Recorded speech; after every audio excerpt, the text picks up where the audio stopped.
va se passer. Il sera chassé. Amen. Puisqu'ils ne sont plus là-bas.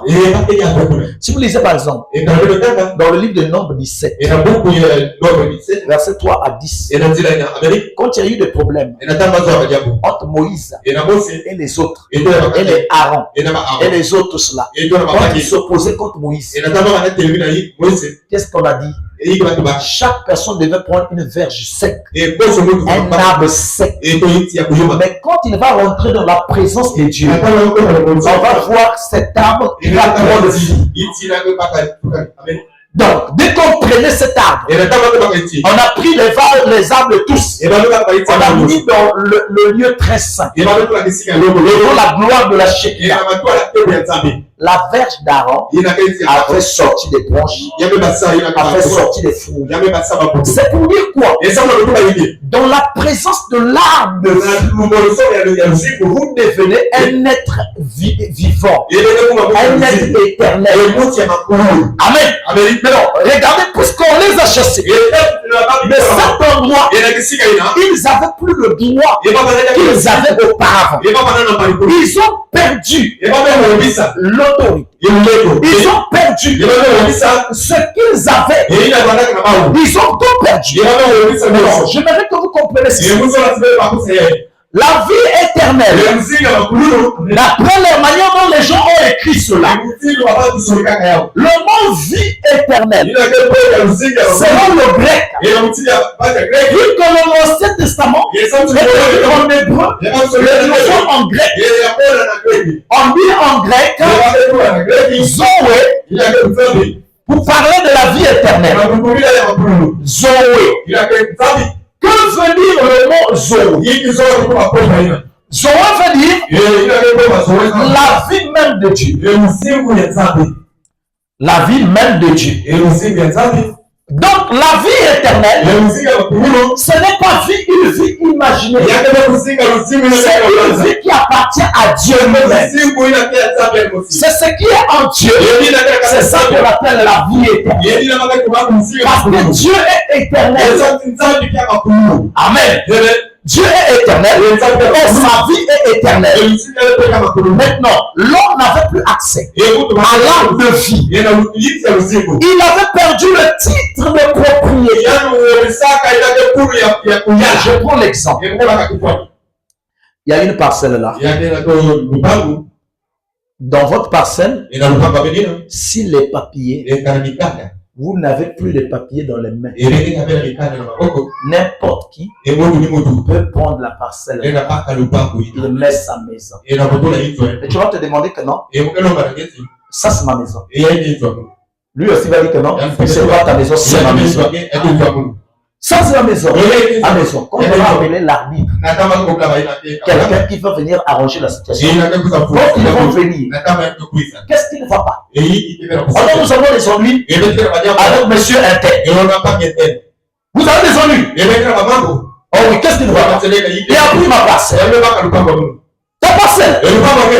Les voisins, oh oui, c'est sa parcelle. Ok. Bon, on va finir cette situation. Apportez les papiers.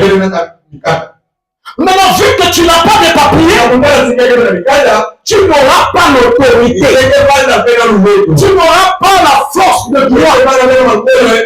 Tu n'auras pas la capacité de dire que c'est le droit. Or, l'homme avait perdu ce titre-là. Or, dans l'Ancien Testament, quand quelqu'un perdait quelque chose qui l'appartenait, on perdait des choses de plusieurs manières. Par exemple, ta parcelle, tu es parti t'embêter. Quelqu'un peut attraper ta maison. Et tu as la dette. Comme Adam et Ève sont partis vivre à Satan. Tu as mené leur dette. Il peut attraper. L'autre là, non, je sais pas pour moi. Il a le devoir, c'est pour moi. Peut-être tu avais volé. Peut-être tu avais fait quelque chose de mal. On t'a attrapé là.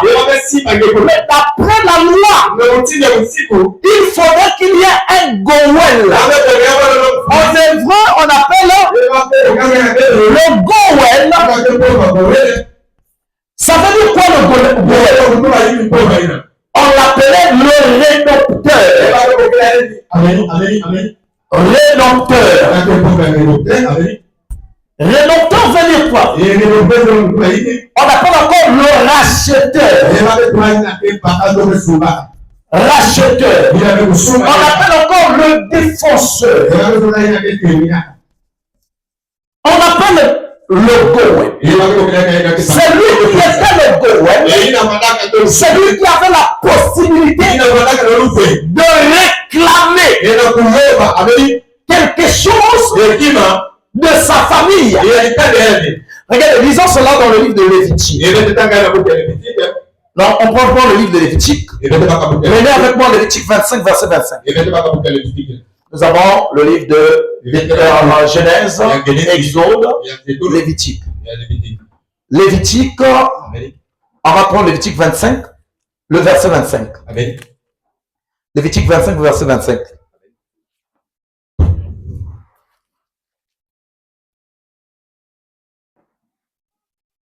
Lisons au nom du Seigneur. Si ton frère devient pauvre et vend une portion de sa propriété, celui qui a le droit de rachat, son plus proche parent viendra et rachètera ce qu'il a vendu, ce qu'a vendu son frère. Ça, c'est la loi que Dieu avait donnée. Vous pouvez lire ça encore dans le livre de Jérémie 32, verset 6 à 7. Ou encore dans le livre de Ruth 4, le verset 3. On parle de Goé. C'est lui qu'on appelle encore parent rédempteur. Le Goé là doit être quelqu'un très proche de Jésus.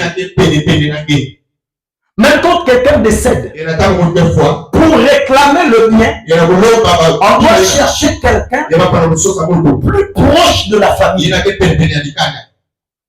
Quand nous avons perdu notre frère, son argent qui était dans le bon compte, on cherchait les gens les plus proches de la famille. Mais non seulement quelqu'un qui est le plus proche, mais il faudrait que ce soit aussi quelqu'un qui a le droit de rachat. La personne qu'on a choisie de la famille, qui doit s'occuper de ça, c'est lui qui a le droit de rachat. Mais aussi, ça doit être quelqu'un de riche. C'est-à-dire qui a la possibilité de répondre. Or, nous savons que non, l'homme a perdu ce qu'il avait. Mais quand nous avons perdu cela, nous sommes devenus maintenant un sujet mortel. Tu n'as plus le droit de t'élever comme un immortel. Si tu te lèves devant le lion te dévore. Va dire que tu te lèves au nom de qui? Tu ne vas plus te lever. Ça veut quoi? Le descendant d'Adam. Il laisse ça. Montre-moi le titre. Montre-moi l'autorité de la création. Parce que l'enfant d'un chien est un chien. L'enfant d'un lion est un lion. Si tu es un enfant de lion, rougis là. Tu commences à rougir. Miaou. Miaou. Le lion t'attrape. Oh mais attendez. Oui, tu voulais jouer avec moi. Tu n'es pas lion, mais tu vas jouer dans la cour des lions. Parce que tu n'avais plus autorité. Amen. Oh, remarquez. Dans le livre d'Apocalypse 7, Dieu montre à Jean où est-ce que le livre, le titre était parti. On voit dans le livre d'Apocalypse, il y avait quelqu'un avec un livre fermé, scellé de 7 choses. Et il a déclaré, qui est dit de le prendre le livre, de redonner à l'homme l'éternité, il reprenne la forme, il dépasse la forme des anges. Alléluia. Est-ce que les saints peuvent dire amen? On dit il y avait personne sur la terre sous la mer. Personne n'a été trouvé vivant. La Bible dit, Job commence à pleurer. Parce que sans la vie éternelle, la race humaine est anéantie. Sans la vie éternelle, l'être humain n'existera pas. Parce que c'est quoi? Le livre lui donne la vie. Était maintenant là, fouillé. Dans l'Ancien Testament, on demandait, il faut racheter Ruth. Le Dieu de Naomi, il faut prendre ça. Qui est digne? Il n'y avait même pas un pape. Il n'y avait même pas un prêtre, même pas un bishop, même pas un évêque, même pas le Koulamana, même pas Émile. Émile n'était pas digne. Même si c'est vrai. Matthieu sauvé par Émile. Émile n'était pas digne. Marie n'était pas digne. William Branham n'était pas digne. Amen. Zéphirine n'était pas digne. Personne n'était digne. C'était déjà un chaos. Ils étaient dans la douleur. Ils commençaient à pleurer. Amen. Mais on dit à Jean. Amen. Oh, Jean ne pleure pas. Il y a quelqu'un qui peut régler ce problème. Oh, mais l'ancien a dit, personne n'était digne. Mais il dit que non, il y a quelqu'un, on l'appelle le lion de la tribu de Juda. Amen. Aussi les enfants de Dieu sont là, ils t'amènent avec toi. On dit le lion de la tribu de Juda, le rejeton de David a été trouvé digne de prendre le livre qui ramène l'éternité, de briser tous les mystères qui a été caché. Amen. Et on dit que non, le lion le lion là, les lions peuvent venir combien? Mais on regarde comme ça, au lieu de voir le lion, on voit l'agneau. On a dit le lion, mais où lui provient l'agneau? Amen. Le plus fort est devenu le plus petit. C'est ce qu'on avait fait montrer Samson. Et l'énigme qu'on a donné à Samson, Samson avait donné. Amen. Du plus fort est sorti le plus faible. De celui qui mange est sorti de ce qui mange. Amen. Maintenant, remarquez, il voit l'agneau. Il a pris le livre avec le sang partout, brisé. Et il dit, viens maintenant, je vais vous montrer le chemin vers l'arbre de la vie. Mais or que le mot arbre, amen, est un symbole.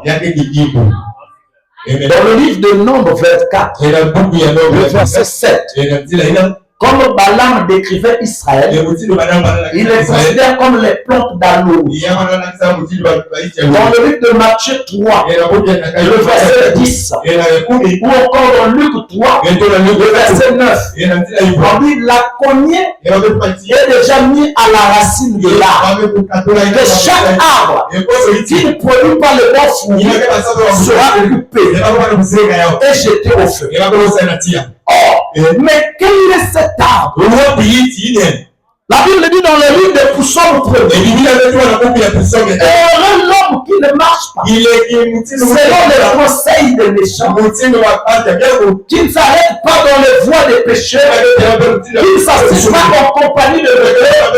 Il est comme un arbre planté près des couronnes qui donne les fruits selon sa saison, dont les feuillages ne flétrit pas. Amen, amen, amen. Tout ce qu'il fait, le réussit.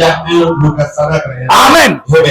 Il dit qu'un homme est comme un arbre. Donc l'arbre de de la mort, qui est de la connaissance du bien et du mal, c'était Satan. L'arme de la vie, c'était Jésus lui-même. On va démontrer cela.